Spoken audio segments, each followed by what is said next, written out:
Welcome, or welcome back to my Ark HARDCORE world.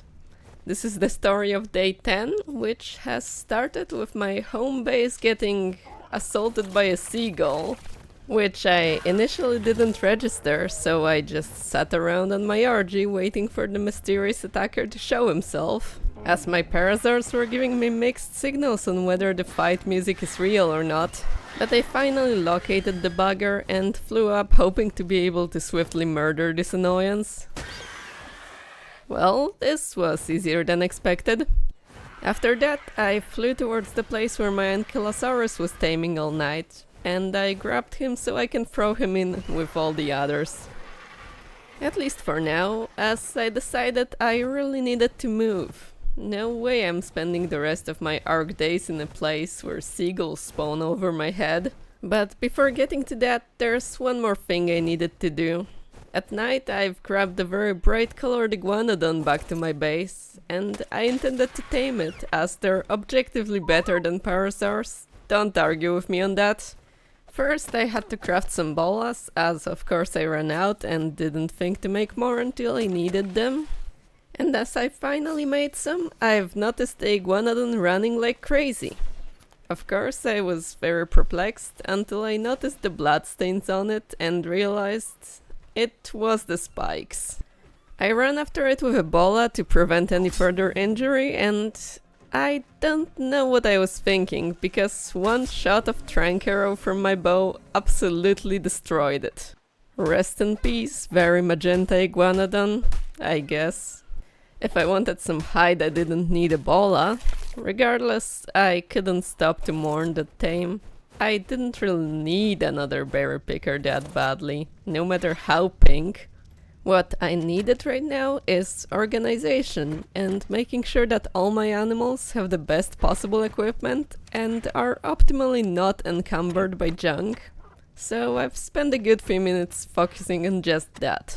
It was, of course, very boring, so you're going to see it on 8 times speed until the moment where I came to the brilliant conclusion that I actually need to have a spyglass as a method of checking levels that is far superior to letting anything of interest sink its teeth into my urgent abyss, so I crafted not just a spyglass, but a marvelous one. And then I proceeded to marvel at how bad of a stat spread my ankylosaurus had. For way longer that was reasonable. Yep, I'm still watching him. I don't know why I'm so absent-minded in this game. I don't even remember what I was trying to accomplish here, other than more organizing. One thing I do know is that whatever it was, it ended up with me realizing that I need a saddle for the Denki. And then realizing I don't have the necessary fiber for it. And picking at the bushes instead of crafting a sickle until I had enough. Not very practical of me, but honestly, whatever. Then I crafted the saddle and went to brew some narcotics with all the narco berries I gathered as a side effect of my actions. Of course, only after disposing of all the other unwanted berries first. After that, I pointlessly stumbled back and forth, trying to finish my poor attempt at order and gathering all the stuff I needed to go forward. That included leveling stuff up and making multiple rounds to the chests, as I'm clearly only capable of remembering to take one object at a time, even if the same chest holds everything I need, until I finally put the Enki in a Pokeball, ready to be deployed when I find any metal veins. As I was ready to finally move on, I noticed another seagull and decided to revoke its life privileges. With slow and careful aim, it again wasn't very hard. I'm even surprised at myself. Usually, I'm more likely to be stuck chasing those things in a circle for an hour.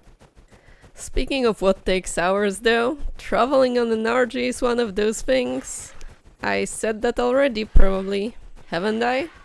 It took me a while to get back to the Redwoods shore, even though I ignored majority of the distractions like white and green drops and a very oddly colored beaver. I made my way to the rock that I could safely regain my stamina on, and well, this raptor attacking the stego must be suicidal. And now it's dead. After looking around for a bit, I've resumed my flight to the Metal Mountains. Who cares about the dead raptor, anyways? I made sure to actually fly over the trees this time to avoid the situation from the previous episode. I've got no high protection pants to save me today. I only had hope to find more bugs to kill so I can repair those. Scorpions give on average 30 chitin, so I did not anticipate it taking too long. First thing I've noticed, however, wasn't any scorpion, but a pack of allos just vibing on the mountain. And I thought to myself, why not? Let's check them out. So I flew to the top and approached them, only to realize that they appeared to be pretty stuck. Yep, those weren't going anywhere. You know where this is going, right? I briefly decided it's not worth my attention, before immediately changing my mind and carefully aiming my bow at them as soon as I got off my orgy. Because that's just how indecisive I am, but as I had them at arrow points, then I decided to use a spyglass that I finally had with me to check their levels. And to find out that they were disgustingly low. Before deciding that I had a compulsive urge to tame some large carnivores anyway, no matter how useless they'll end up to be in the future. At the very least they were pretty, so I shot at them, not caring which one of those seemingly conjoined twins I was hitting, until one of them fell down. And after significantly more arrows, another one. Better level maybe? There you go, finally. I flew down to check them out, but as I got off my bird, battle music spooked me. Temporarily. Wasn't sure where that came from, but it stopped, so I guess it didn't matter. One of the allos was level 28, and the other, that I saw before through the spyglass, was level 12. At that low level, no taming bonus really mattered, so I decided to just pack them with some raw meat from my RG to get that dopamine kick from taming stuff. And that's when I realized that this is going to take ages, and I really should have better things to do in this game. Especially if I expected to accomplish something by the mark of day 100 that would warrant making a Super Cat 100 Days video. Or did I not? Did I just intend to sit there and watch the allos until they tamed?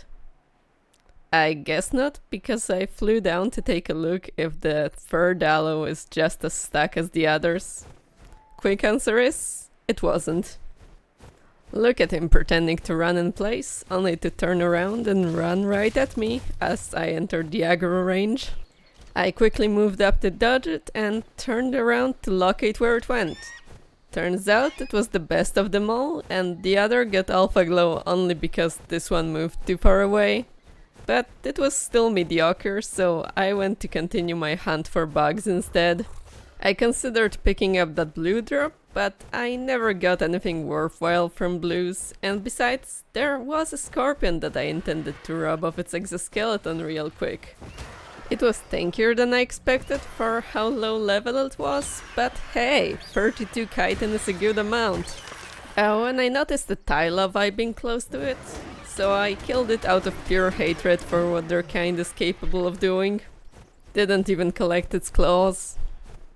And then I've stumbled into another crime scene. The Stegos were definitely suspect in this murder. I need to thank them for it attracted another carrion-eating walking piece of chitin. More than just one, in fact. If only it didn't have so much of HP. Regardless, it was finally dead and I had my chitin. So obviously I returned to the skies to explore for more of that stuff. I didn't immediately find anything, but that happens sometimes. Although this weird light in the sky stole my attention for a little bit. I still don't know what it was. Is it an overseer room beacon? If you know, feel free to let me know in the comments. After that curiosity, I continued to fly around, finding more and more of absolutely anything but a scorpion. Did I just accidentally wiped out their entire lineage from this mountain? Perhaps all those RGs flying around helped at that. I pondered on whether or not I should punish them for existing, but in the end I've settled on returning to my taming allos to check on their progress. In hindsight, I could have sped it up by killing those other Argies for prime meat. But you know, no point chastising past me for that oversight. The allos were almost done cooking. I decided to patiently wait for them and named the first one that woke up Miranda, only to later realize that it was the male one, but it stayed that way. I will roll with it.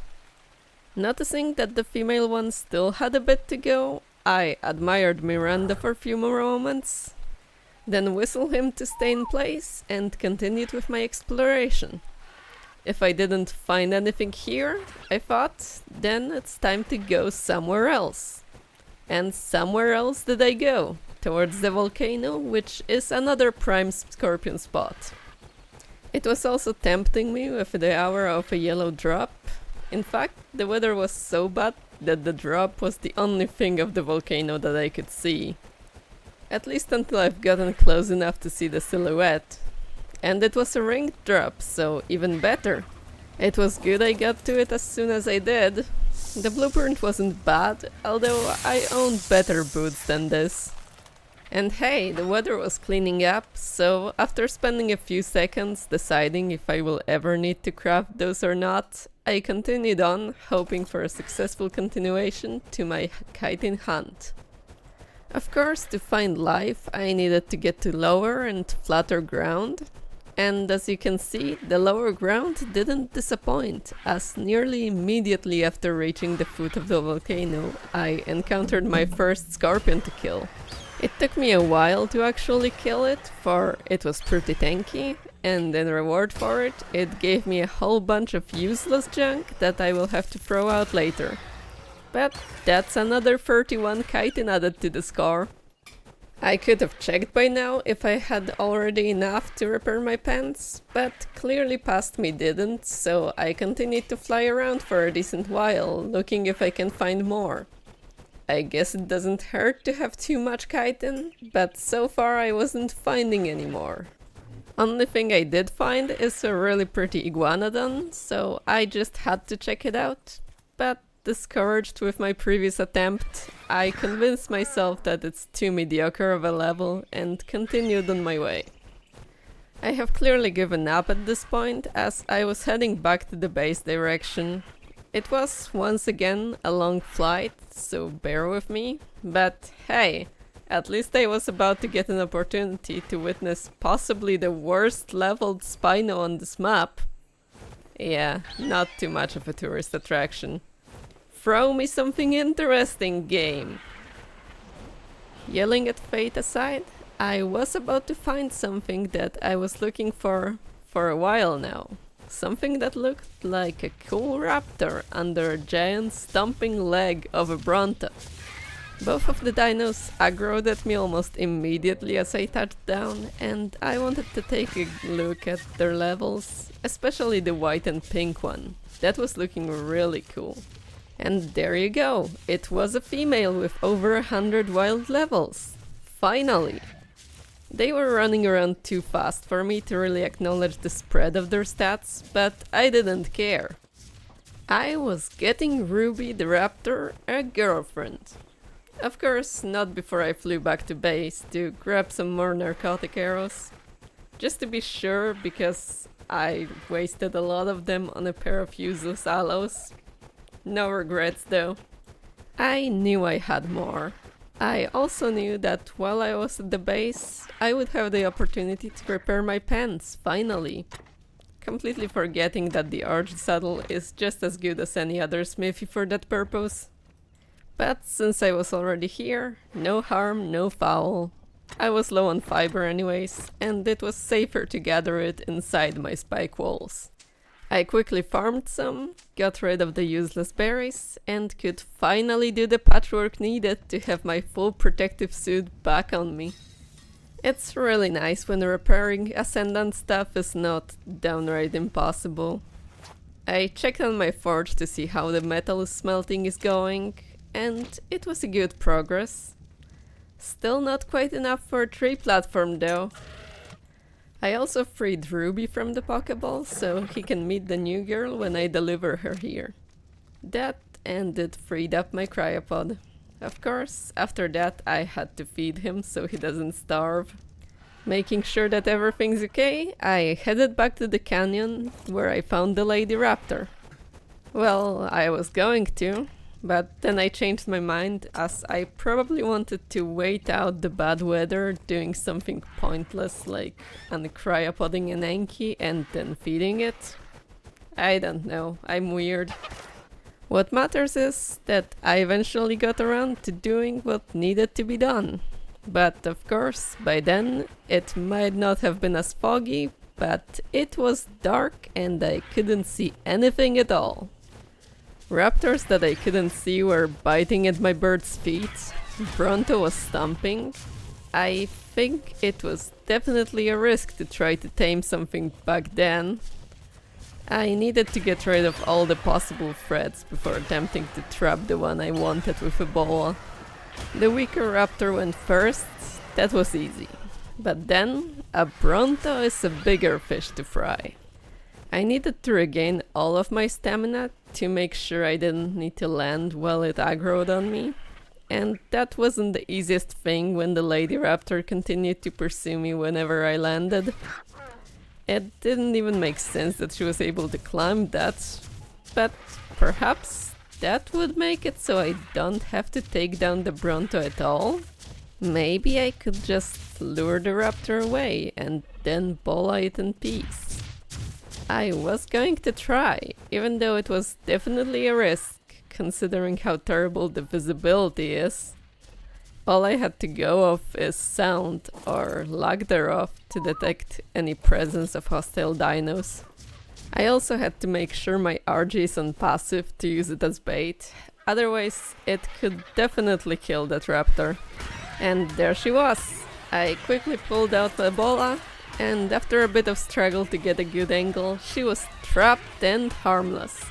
It wouldn't take many trunks to knock her out now. Look how pretty. Ouch, that's a lot of damage. I hope I won't... Okay, it's fine. One arrow worked. So I knocked her out with a single shot. Of course, now I stood in front of a dilemma. Feed her normal meat and lose some levels? Or try to get prime? And what I chose was...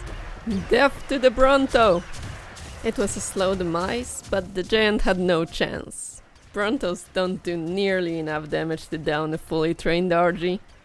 It was taking wound after wound, and I wasn't anywhere close to running out of stamina as it finally fell.